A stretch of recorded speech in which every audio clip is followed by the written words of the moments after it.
ನಮಸ್ತೆ ಎಲ್ಲರಿಗೂ. ಆರೋಗ್ಯವೇ ಭಾಗ್ಯ ಎಂಬುದನ್ನು ನಾವೆಲ್ಲರೂ ಕೇಳಿದ್ದೇವೆ. ಅದರಲ್ಲಿಯೂ ಮಹಿಳೆಯರ ಆರೋಗ್ಯವು ಒಂದು ಮನೆಯ ಯಶಸ್ಸು ಹಾಗೂ ಸಮಾಜದ ಸಮತೋಲನಕ್ಕೆ ಕಾರಣವಾಗುತ್ತದೆ. ಈ ಕಾರಣಕ್ಕಾಗಿ ಇಂದಿನ ವಿಶೇಷ ಕಾರ್ಯಕ್ರಮ ಮಹಿಳೆಯರಿಗಾಗಿ ಯೋಗ.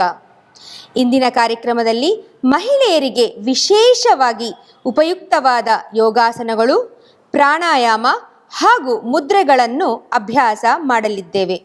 ಬನ್ನಿ ಎಲ್ಲರೂ ಸೇರಿ ಅಭ್ಯಾಸ ಮಾಡೋಣ. ಭರದ್ವಾಜಾಸನ. ಬೆನ್ನು ನೇರವಾಗಿರಲಿ. ದಂಡಾಸನ ಸ್ಥಿತಿಗೆ ಬನ್ನಿ. ಎರಡು ಕಾಲು ಸೇರಿರಲಿ. ಎರಡು ಕೈ ನಿಮ್ಮ ತೊಡೆಯ ಹತ್ತಿರದಲ್ಲಿರಲಿ. ದೃಷ್ಟಿ ನೇರ. ಏಕಂ. ನಿಧಾನವಾಗಿ ನಿಮ್ಮ ಬಲಗಾಲನ್ನು ಮರಚುತ್ತಾ ನಿಮ್ಮ ಬಲಗಾಲಿನ ಹಿಮ್ಮಡಿ ನಿಮ್ಮ ಬಲ ಪೃಷ್ಠದ ಜೊತೆಗೆ ಸೇರಿರಲಿ. ನಂತರ ನಿಮ್ಮ ಎಡಗಾಲನ್ನು ಮರಚುತ್ತಾ ನಿಮ್ಮ ಎಡಗಾಲಿನ ಪಾದ ನಿಮ್ಮ ಬಲಗಾಲಿನ ತೊಡೆಯ ಮೇಲಿರಿಸಿಕೊಳ್ಳಿ. ಸಾಧ್ಯವಾದಷ್ಟು ಎರಡು ಕಾಲಿನ ಮಂಡಿ ನೆಲಕ್ಕೆ ತಾಗಿರಲಿ. ಬೆನ್ನು ನೇರವಾಗಿರಲಿ. ಮುಖ ಮಂದಹಾಸದಿಂದ ಕೂಡಿರಲಿ. ದ್ವೇ. ನಿಧಾನವಾಗಿ ನಿಮ್ಮ ಎಡಗೈಯನ್ನು ಸೊಂಟದ ಭಾಗಕ್ಕೆ ತೆಗೆದುಕೊಂಡು ಬನ್ನಿ.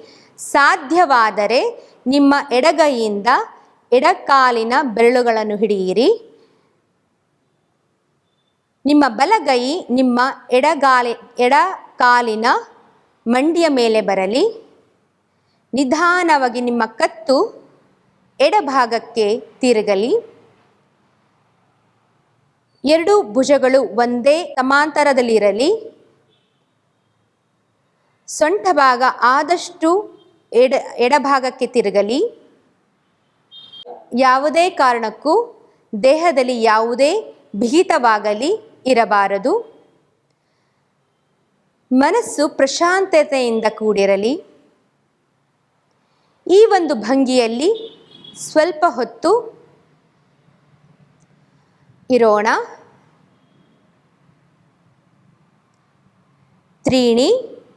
ನಿಧಾನವಾಗಿ ನಿಮ್ಮ ಕತ್ತನ್ನು ಮುಂದಕ್ಕೆ ತಿರುಗಿಸಿ ಎರಡೂ ಕೈಗಳನ್ನು ತೆಗೆದು ನಿಧಾನವಾಗಿ ಒಂದೊಂದೇ ಕಾಲನ್ನು ಮುಂದಕ್ಕೆ ತೆಗೆದುಕೊಂಡು ಬನ್ನಿ. ಮೊದಲನೇ ಸ್ಥಿತಿಗೆ ಬರೋಣ ಹಾಗೂ ಸ್ವಲ್ಪ ಹೊತ್ತು ವಿಶ್ರಮಿಸೋಣ. ಎರಡು ಕಾಲು ಸ್ವಲ್ಪ ದೂರವಿರಲಿ. ಎರಡು ಕೈ ನಿಮ್ಮ ದೇಹದ ಹಿಂಭಾಗದಲ್ಲಿರಲಿ. ಕಣ್ಣು ಮುಚ್ಚಿರಲಿ. ಈ ಆಸನದಿಂದ ಆದಂಥ ಬದಲಾವಣೆಯನ್ನು ಗಮನಿಸಿ. ಈಗ ಬಲಭಾಗಕ್ಕೆ ಮಾಡುವಂತಹ ಸಮಯ. ಮತ್ತೆ ದಂಡಾಸನ ಸ್ಥಿತಿ. ಎರಡು ಕಾಲು ಸೇರಿರಲಿ. ಬೆನ್ನು ನೇರ. ಏಕಂ. ನಿಮ್ಮ ಎಡಗಾಲನ್ನು ಮರಚಿಕೊಂಡು ಹಿಂದಕ್ಕೆ ತಳ್ಳಿ. ಬಲಗಾಲನ್ನು ಮರಚಿಕೊಂಡು ನಿಮ್ಮ ಎಡಭಾಗದ ತೊಡೆಯ ಮೇಲೆ ಇಟ್ಟುಕೊಳ್ಳಿ.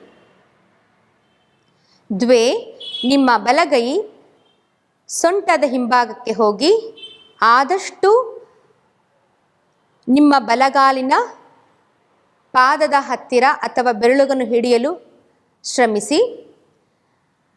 ನಿಮ್ಮ ಎಡಗೈ ಬಲಕಾಲಿನ ಮಂಡಿಯ ಮೇಲಿರಬೇಕು. ದ್ವೇ. ನಿಧಾನವಾಗಿ ನಿಮ್ಮ ಕತ್ತನ್ನು ಬಲಭಾಗಕ್ಕೆ ತಿರುಗಿಸಿ. ಬೆನ್ನು ನೇರವಾಗಿರಲಿ. ಸೊಂಟ ಆದಷ್ಟು ಬಲಭಾಗಕ್ಕೆ ತಿರುಗಲಿ. ಮುಖದಲ್ಲಿ ಮಂದಹಾಸ.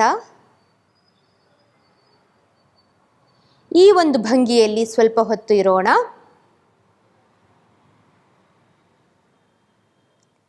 ತ್ರೀಣಿ. ನಿಧಾನವಾಗಿ ಕತ್ತನ್ನು ಮುಂದಕ್ಕೆ ತಂದು ನಿಮ್ಮ ಬಲಗೈಯನ್ನು ಹಾಗೂ ಎಡಗೈಯನ್ನು ವಿಶ್ರಮಿಸಿಕೊಳ್ಳಿ. ನಂತರ ಬಲಗೈಯ ಸಹಾಯದಿಂದ ಬಲಗಾಲು ಹಾಗೂ ಎಡಗಾಲನ್ನು ಮುಂದಕ್ಕೆ ಚಾಚಿ ವಿಶ್ರಮಿಸಿ. ಶಿಥಿಲ ದಂಡಾಸನ. ಇದು ನಮ್ಮ ಸೊಂಟ ಭಾಗವನ್ನು ಬಲಪಡಿಸುವುದರ ಜೊತೆಗೆ ಉಸಿರಾಟಕ್ಕೆ ಅತ್ಯಂತ ಉಪಕಾರಿಯಾದ ಆಸನವಾಗಿದೆ.